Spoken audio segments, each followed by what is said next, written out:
Winter always hits hard in the north, but the cold the village can handle. No, it's the resulting famine that truly takes its toll, driving some to madness and some to unthinkable acts of desperation to fend off the icy hand of starvation. Tales of such acts are truly disturbing, but it's the tales that come after that truly chill to the bone. The grotesque, animalistic transformation of the selfish. A curse that befalls any who dare perform the most taboo act of all, cannibalism. Transformed into a monstrosity that stalks the lands, searching for human prey to satiate an insatiable hunger.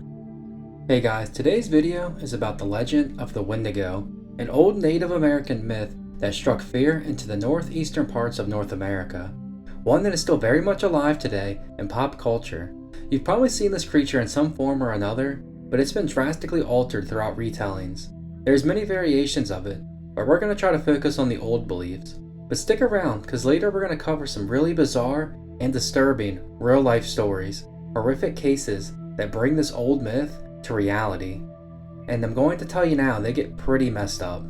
So with that, let's look at the legend of the Windigo. When it comes to old Native American folklore, few things match the level of infamy as the Windigo. That's why we still see it depicted today. But what exactly is this entity? How did it come into existence? What purpose does it serve in the culture of the time? How can an American retell Native folklore? Let's find out. First, let's start with what a Windigo is exactly.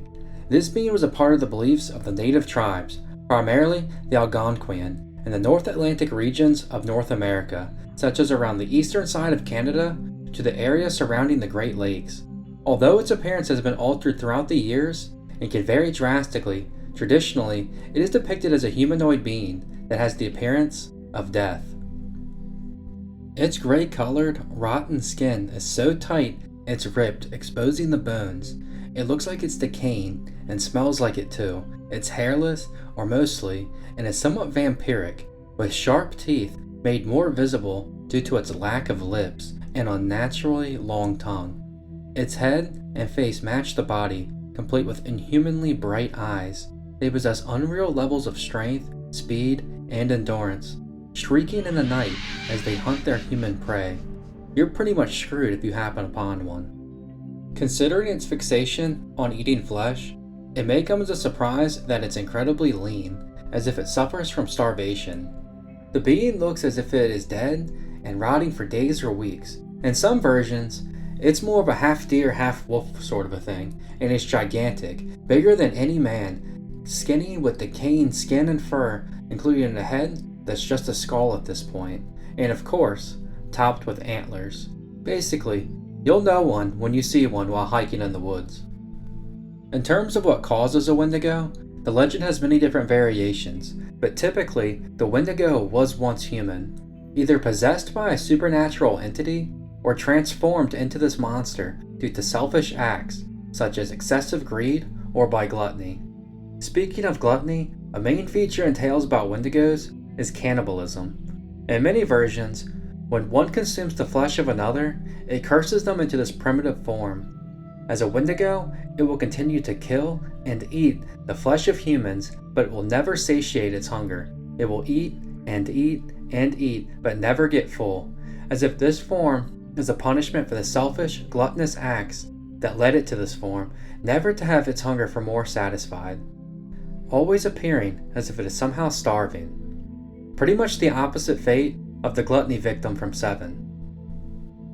Wendigos were said to haunt the woods and forests, searching for its human prey, although I imagine hanging out in the villages would have been easier. Another common theme when it comes to Wendigos is famine. You see, much of the areas Wendigos were said to roam had brutal winters. I mean, we are talking Canada, and during the winter months, food would be scarce. Unfortunately, famine was an all too familiar occurrence, and when you have a large group of starving people with no food, the situation can quickly become even more dire. Cannibalism is the last resort in the most drastic of times. A horrible act, unthinkable by most, but when one is desperate enough to survive, it becomes a disturbing possibility. Perhaps for the Algonquian people, the Windigo is best served as a warning. Even in the worst of times, with unbelievable scarcity of food, cannibalism is never an option. When one consumes the flesh of their loved ones, their neighbors, their tribesmen, they are transformed into a monster from which there is no return. Those antlers, yeah, they're permanent, buddy. I'm obviously no expert on the Algonquian people or their legends, but I feel the Wendigo is best seen as a way for them to fight off or explain the unfathomable thoughts or acts that occurred during these hardships. During the harsh winters and periods of extreme hunger, cannibalism was unfortunately a real possibility. A warning and cautionary tale that if you resort to cannibalism due to your selfish act, you are no longer human, or alternatively, the only way to explain such a heinous act is that they were possessed, overtaken by the Wendigo spirit. Essentially, it was meant to deter people from the thoughts they may have been having. Maybe it also served as a warning for children not to wander off into the woods for fear of the Wendigo, but in reality, the tribe's fear of children getting lost or harmed. As with a lot of folklore or religious stories and figures, there's usually a deeper meaning and purpose to it. So that should be it, right? We've covered the what, the where, and the why of the Wendigo legend, so what else could there be? Well, what if I told you this spirit isn't just a myth? Because this actually has a bit of reality tied to it. Obviously, I'm not talking about a real-life cannibal demon, but trust me, that doesn't make these next few stories any less disturbing. Stories of people seemingly possessed by the Wendigo spirit and overtaken by an insatiable, cannibalistic desire. Yup, and you thought this video was just going to be about a giant wolf deer running around the woods. It's called Wendigo Psychosis, and there's more than a few cases of it. In fact, there's actually quite a lot. The extent of this disorder seems to be hotly debated between anthropologists and medical experts.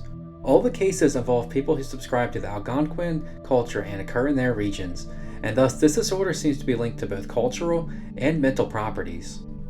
It usually involves the subject being overtaken by a desire to consume human flesh, not due to hunger and desperation, but just a longing for cannibalistic acts, going so far as to suffer anorexia in some cases, until they give into one of the worst taboo acts imaginable, all to satisfy their hankering for some human meat.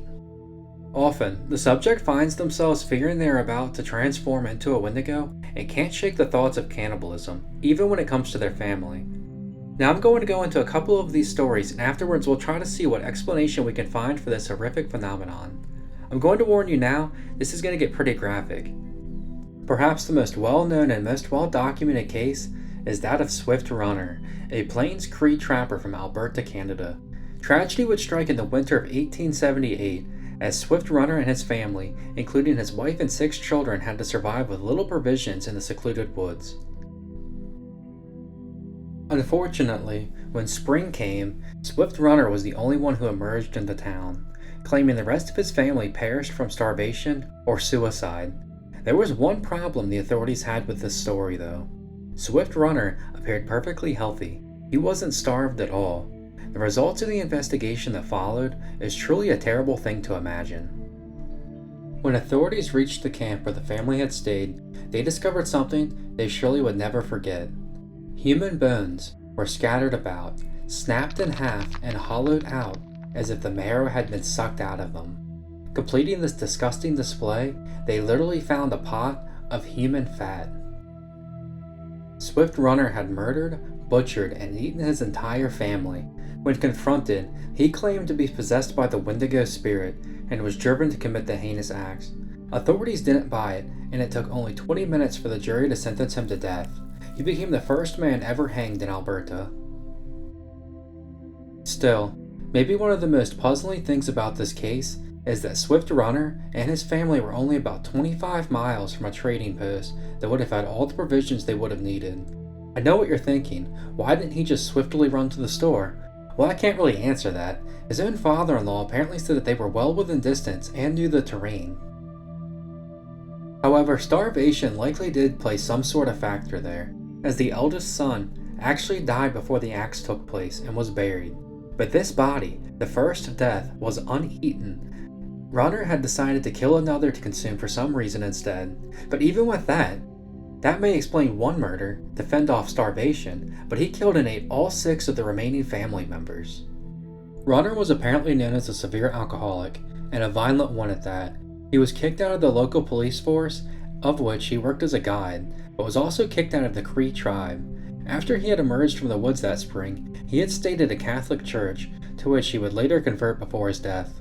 But before the investigation had completed, he was reportedly said by the priest to scream all night due to nightmares, and was even seen trying to lure children into the woods. It's an eerie thought to imagine why. Swift Runner was clearly a troubled man, and really, your guess is as good as mine as to why he committed the atrocities that he did. Despite his troubles, it seems he was a well-liked member of the community and a family man, or at least he was at some point. Perhaps psychological and mental issues led to it. Maybe he really believed he was possessed by a Wendigo, or maybe it was just a weak defense he used, or even perhaps it was all due to starvation. Anyway, let's move on. The Swift Runner story is the most famous, but there are more, though none are as quite as drastic, and the stories often lack as much evidence or are unverified.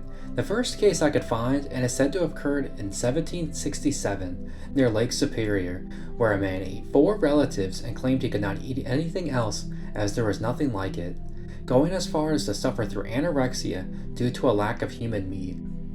Not all cases of Wendigo Psychosis involve a Wendigo killing people.